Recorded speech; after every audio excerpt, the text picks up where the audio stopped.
जय हिंद छात्रों, क्या हाल है। तो बेटा आज हम पढ़ने वाले हैं जो आपका 10th क्लास का मैथ है ना, उसमें ये बेटा आपकी प्रश्नावली है 2.2, ठीक है। और क्वेश्चन नंबर दूसरा है।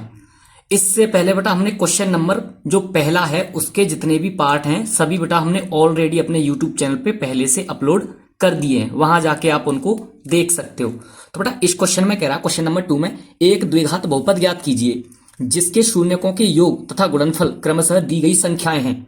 अब बेटा इसमें द्विघात बहुपद ज्ञात करना है हमें, ठीक है। और इनके जो शून्यकों का योगफल है और शून्यकों का गुणनफल इसमें दे रखा है। यानी बेटा इनमें जो कॉमा लग रहा है ना, यानी ये पहली वाली संख्या है वो शून्यकों का योगफल है और दूसरी वाली संख्या अपनी शून्यकों का गुणनफल है, ठीक है। तो इस तरह से ये हमें क्वेश्चन दे रखे हैं और हमें इनका द्विघात बहुपद ज्ञात करना है। तो चलिए बेटा क्वेश्चन को शुरू करते हैं, ठीक है। तो बेटा पहला पार्ट हमको दे रखा है, ठीक है। ये जो पहले वाला है ना, इसी को सबसे पहले बेटा हम क्या करेंगे, सबसे पहले हम इसको उतार लेते हैं, ठीक है। तो पहला पार्ट यहाँ पे हम लिख लेते हैं। तो 1/4, ठीक है। और कॉमा और क्या है बेटा माइनस का 1, ये हमें दे रखा है, ठीक है। अब चलिए बेटा क्वेश्चन को सॉल्व करते हैं। और सॉल्व करने से पहले एक बार हम यहाँ पे लिख लेंगे हल, है ना। सबसे पहले हम यहाँ पे हल लिख लेते हैं किसी भी क्वेश्चन को सॉल्व करने से पहले, ठीक है। और बेटा हल लिखने के बाद में यहाँ पे, ठीक है, जो भी हमें दे रखा है क्वेश्चन में वो हम यहाँ पे लिख लेंगे। यहाँ सबसे पहले लिखेंगे दिया है, ठीक है। दिया है, जो दे रखा है उसको लिख लेंगे। क्या दे रखा है बेटा हमें, इसने कह रखा है देखो क्वेश्चन में कि जिसके शून्यकों का योग, ठीक है, तथा गुणनफल क्रमशः दी गई संख्याएं हैं। क्रमशः का मतलब होता है क्रम से, यानी जो पहली संख्या है वो बेटा क्या है, शून्यकों के का योग है, ठीक है। तो यहाँ सबसे पहले हम लिख लेंगे शून्यकों का योग, ठीक है। तो चलिए इसको थोड़ा ऊपर कर लेते हैं। यहाँ लिखेंगे शून्यकों का योग बराबर क्या होता है, अल्फा प्लस में बीटा बराबर कितना दे रखा है, 1/4। तो 1/4 हमने लिख लिया। और इसने दे रखा है बेटा दूसरा गुणनफल, ठीक है। दूसरा जो दूसरी संख्या है अपनी माइनस का 1 है वो क्या है, गुणनफल। तो शून्यकों का गुणनफल क्या होता था बेटा, वो होता था अपना अल्फा गुणा में बीटा, ठीक है।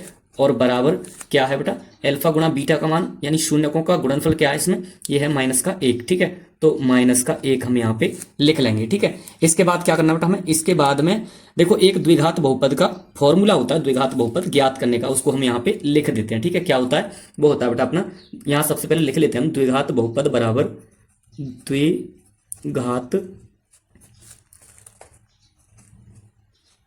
बहुपद, ठीक है।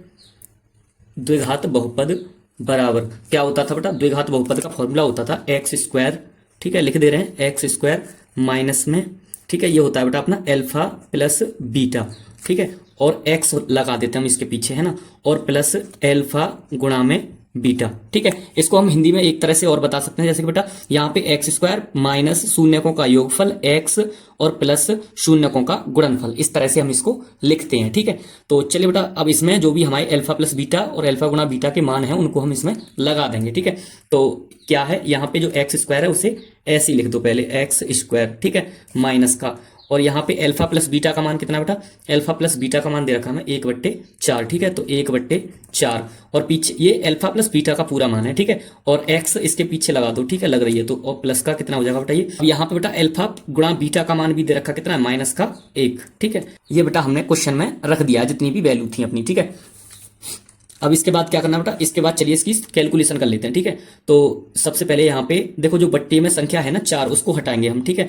इसको बेटा 2 तरीके से हटा सकते हैं हम। एक तो कैसे हटा सकते हैं, एक तो इसमें पूरे की फ्रैक्शन कर लो, यानी भिन्न बना के, ठीक है। और दूसरा किस तरह से, दूसरा पूरे समीकरण में बेटा हम इसमें क्या करेंगे, पूरे में 4 से क्या करेंगे, गुणा कर देंगे, ठीक है। जब 4 से गुणा कर देंगे तो ये नीचे का बट्टे का जो 4 है वो हट जाएगा, ठीक है। तो चलिए बेटा सबसे पहले हम क्या करेंगे, इसका जो देखो यहाँ पे x², ठीक है, और माइनस के 1 है, ठीक है, बट्टे में 4, और यहाँ पे क्या है x है, और यहाँ प्लस है, और यहाँ पे बेटा अपना माइनस है, ठीक है। तो -1।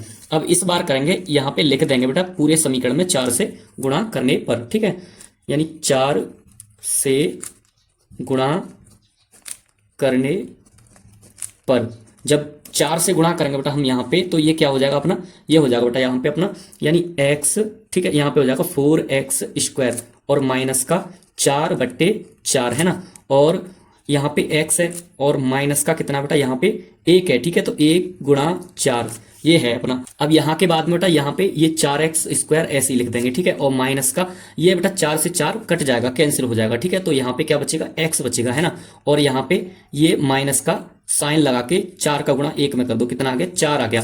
तो बेटा यही अपना क्या हो जाएगा, ये हो जाएगा बेटा अपना द्विघात बहुपद। ठीक है, ये जो भी निकल के आया बेटा यही हो जाएगा अपना आंसर। ठीक है, ये इतना ही आंसर है इस क्वेश्चन का।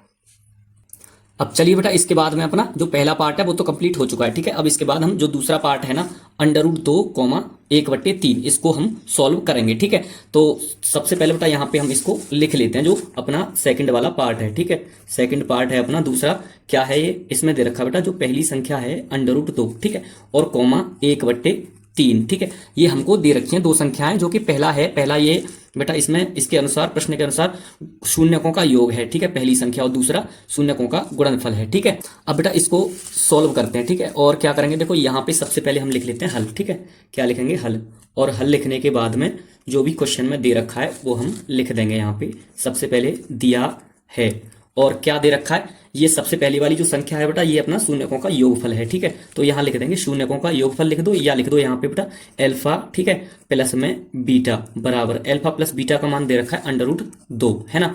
और एक और मान दे रखा है बेटा जो दूसरा वाला है ना 1/3, ये क्या हो जाएगा बेटा शून्यकों का गुणनफल। ठीक है, तो शून्यकों का गुणनफल क्या होता था, अल्फा गुणा में बीटा बराबर में कितना है बेटा 1/3। ठीक है, तो 1/3 हमने लिख लिया। अब बेटा ये सब कुछ दे रखा है, चलो द्विघात बहुपद वाला इसमें फॉर्मूला लगा देते हैं। ठीक है, तो क्या होता था, यहाँ पे लिख दो सबसे पहले द्विघात बहुपद। द्विघात बहुपद, हमें बेटा द्विघात बहुपद ज्ञात करना है, इसलिए फॉर्मूला लगा देंगे। यहाँ पे क्या होता था, x² माइनस का, ठीक है, अल्फा प्लस में बीटा, और x लगा देते हैं पीछे। ठीक है, और प्लस का क्या हो जाएगा बेटा अल्फा गुणा में बीटा। ठीक है, तो अल्फा गुणा में बीटा, ये अपना होता था क्या फॉर्मूला। अब इसमें जो भी अल्फा प्लस बीटा और अल्फा गुणा बीटा का मान है वो हम लगा देंगे। ठीक है, तो क्या है, ये है बेटा अपना जो x² है, सबसे पहले x² लगा दो, x² माइनस, ठीक है, अल्फा प्लस बीटा का मान कितना है, अल्फा प्लस बीटा का मान है √2। ठीक है, तो √2 हो गया यहाँ पे, और x है पीछे तो x लगा दी। ठीक है, इसके बाद में प्लस का साइन है तो प्लस का साइन लगा दो। अल्फा गुणा बीटा का मान दे रखा बेटा कितना है, अल्फा गुणा बीटा का मान 1/3 है। ठीक है, तो यहाँ पे लिख देंगे बेटा 1/3। अभी हमने बेटा हमने इसमें वैल्यू लगाई है। अब इसके बाद क्या करना है बेटा, इसके बाद में हमको इसको कैलकुलेशन कर लेना है, क्योंकि जो बट्टे में नीचे 3 है ना उसको हटा देना है। ठीक है, किस तरह से हटाएंगे, या तो बेटा इसमें 3 से गुणा कर दो, ठीक है, और या इसको बेटा बट्टे में नीचे 1 रखे, इसको भिन्न बना के, ठीक है, सॉल्व कर लो। तो हम बेटा गुणा कर देते हैं इसमें 3 से पूरे समीकरण में। ठीक है, तो यहाँ लिख देंगे, ठीक है, 3 से गुणा करने पर, ठीक है, और जब 3 से गुणा करेंगे तो बेटा ये क्या हो जाएगा अपना, ये हो जाएगा बेटा यहाँ पे अपना, यानी ये इसमें हमें 3 से गुणा कर देना है, तो ये हो जाएगा बेटा 3x²। ठीक है, और यहाँ पे माइनस का 3√2, ठीक है, 3 से गुणा कर रहे हैं क्योंकि हम इसमें, ठीक है, और x यहाँ पे x लगा दो ऐसे ही। ठीक है, प्लस का 1/3 और गुणा 3। ठीक है, यहाँ 3 से 3 ये कट जाएगा। ठीक है, तो ये क्या बचेगा बेटा अपना, यहाँ पे ये बचेगा अपना, देखो 3x² माइनस का 3√2, ठीक है, x प्लस, और यहाँ क्या बचा बेटा 1 बचा यहाँ पे, तो ठीक है, तो यही बेटा क्या हो जाएगा अपना द्विघात बहुपद हो जाएगा। ठीक है, क्या हो जाएगा द्विघात बहुपद, और यही क्या हो जाएगा बेटा इसमें आंसर हो जाएगा अपना। ठीक है, ये यहाँ पे लिख देते हैं बेटा आंसर। ठीक है, क्योंकि ये अपना आंसर आ चुका है। ठीक है, तो चलिए बेटा आज की वीडियो में बस इतना ही था। ठीक है, अगर क्वेश्चन समझ में आया हो, वीडियो पसंद आई हो, तो वीडियो को लाइक कर देना, चैनल को कर लेना सब्सक्राइब। ठीक है, चलते हैं बेटा, मिलते हैं अगले वीडियो में।